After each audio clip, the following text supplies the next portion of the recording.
कर्म फल जैसी करनी वैसी भरनी। वो कहते हैं ना कि जैसी करनी वैसी भरनी। इंसान जैसा कर्म करता है उसे उसका फल भी वैसा ही मिलता है। अगर आपने अच्छे कर्म किए होंगे तो आपको उसका अच्छा फल मिलेगा, और आपने बुरे कर्म किए होंगे तो आपको उसका बुरा फल मिलेगा। अगर किसी के साथ कुछ बुरा होता है तो लोग कहते हैं कि इसने पिछले जन्म में ज़रूर कुछ बुरा किया होगा, इसीलिए इसके साथ ऐसा बुरा हुआ है। और अगर किसी के साथ कुछ अच्छा होता है तो लोग कहते हैं इसने पिछले जन्म में ज़रूर कुछ अच्छा काम किया होगा, इसीलिए ही इसके साथ इतना अच्छा हुआ है। देखा जाए तो आज के ज़माने में इंसान को अपने इस जन्म का हिसाब इसी जन्म में चुकाना पड़ता है, क्योंकि पहले भगवान नोटबुक पेन लेकर हिसाब करते थे, इसलिए उन्हें हिसाब करने में देर लगती थी। पर आज के ज़माने में भगवान के पास भी लैपटॉप आ गया है, तो उन्हें इंसाफ के कर्म का फल देने में यानी कि हिसाब करने में देरी नहीं लगती है। उसी तरह की कहानी आज हम लेकर आए हैं। एक गांव में पवन नाम का एक गरीब मछुआरा रहता था। गांव के आसपास के तालाबों से ही वह मछली पकड़ता था। किसी दिनों से मछली मिलती थी और किसी दिनों से मछली नहीं मिलती थी, लेकिन वह था बहुत नेक और उसका भगवान के ऊपर बहुत विश्वास था। एक दिन तालाब में मछली पकड़ते पकड़ते उसके जाल में बहुत बड़ी मछली फंस गई। वह मछली को लेकर सोचने लगा कि वह इस मछली को नहीं बेचेगा और जाकर सभी परिवार के साथ इस मछली को खाएगा।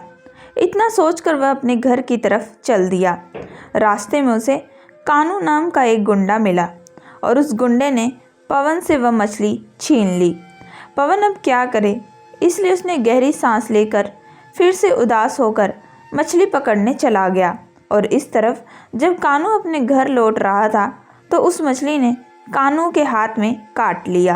कानू को उस वक्त कोई दर्द महसूस नहीं हुआ, लेकिन कुछ ही दिनों में उसके हाथों के ऊपर संक्रमण हो गया। फिर वह डॉक्टर के पास आया और डॉक्टर ने उसके उंगली पर दवा लगाया और बोला, 4 दिन बाद तुम मेरे यहाँ फिर से आना। 4 दिन बाद जब वह फिर से डॉक्टर के पास गया, फिर डॉक्टर ने पट्टी हटाकर देखा कि वह संक्रमण और फैल गया है। फिर डॉक्टर ने कानू से कहा कि तुम्हारी उंगली काटनी पड़ेगी, अगर नहीं ऐसा किया तो बाद में पूरा हाथ काटना पड़ेगा। कानू ने डॉक्टर का कहना माना और डॉक्टर ने उसकी उंगली काट दी और पट्टी लगा दी। उसके बाद कानू फिर 4 दिन बाद डॉक्टर के पास गया। डॉक्टर ने पट्टी फिर खोली और देखा कि संक्रमण और फैल गया है। इसके बाद डॉक्टर ने कानू से कहा अब कलाई तक काटनी पड़ेगी, और फिर डॉक्टर ने कलाई तक हाथ काट दिया। डॉक्टर ने फिर से 4 दिन बाद आने की सलाह दी, लेकिन संक्रमण रुकने का नाम नहीं ले रहा था।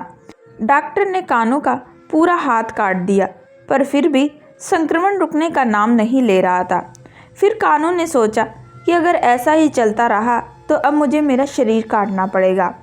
हार थक कर कानू एक साधु बाबा के पास पहुंचा, जहां उसने सारी बात बताई। यह सुनकर साधु बाबा ने कानू से पूछा, क्या तुमने किसी के साथ कभी कोई बुरा काम किया है? तो कानू ने कहा, हाँ, मैंने गरीब मछुआरे से उसकी मछली ज़बरदस्ती छीन ली थी। यह सुनकर बाबा ने बोला, ये तुमने अत्यंत गलत काम किया है और तुम जहाँ कहीं से उस आदमी को ढूंढ कर निकालो और उससे माफ़ी मांगो, वही तुम्हें इस पीड़ा से मुक्ति दे सकता है।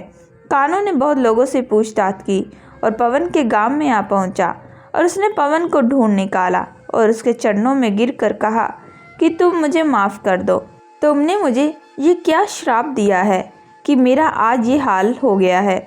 यह सुनकर पवन ने कहा, मैंने तुम्हें कोई श्राप नहीं दिया, मैंने बस भगवान से कहा था कि भगवान, इस आदमी ने मुझे इसकी शक्ति दिखाई है, तो तुम इस आदमी को तुम्हारी शक्ति दिखा दो। दोस्तों, आप देख सकते हैं कि इस तरह कानू ने भी अपने बुरे कर्मों का फल पाया है। मैं उम्मीद करती हूँ कि आप लोगों को ये कहानी पसंद आई होगी। अगर आप लोगों को ये कहानी पसंद आई है सो प्लीज़ हमारे चैनल को लाइक एंड सब्सक्राइब ज़रूर करिएगा एंड बेल आइकन का बटन ज़रूर दबाइएगा।